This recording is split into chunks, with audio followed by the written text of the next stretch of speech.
سرقة رابح صاحب 53 سنة، عسكري سابق من أعالي برج علي في جيجل، يعيش قصة فريدة من نوعها.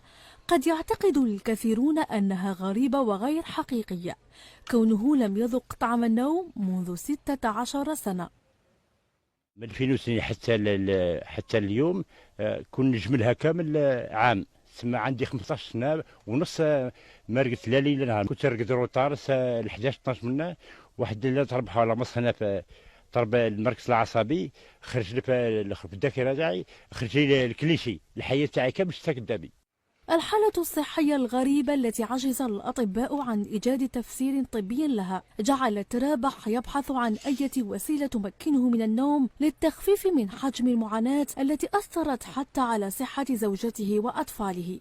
انا نتحدى واحد فوق الارض 16 سنه ما رقدتش، ويهضر في التلفزيون ويهضر في الميكرو نورمال. نتحدى واحد فوق الارض يجي، ويا كان نكذب ماشي 16 ما يرقدش 5 سنين برك نتحداه فوق الارضيه. انا واش نطلب من ربي سبحانه يجي يدير له حساب طبيب ولا راقي ولا حد دعوه من المسلمين من المشرق المغرب يداوي لي يا ربي نعس سامينيت 5 دقائق ونموت مرحبا. 16 سنه ما رقدش خويا، لو جيتي عايش معاه انت يا تهبل ولا تموت. دوكا عنده الخلعه في الراس ولا عنده الصدمه في راسه، ما فهمنا فيها والو.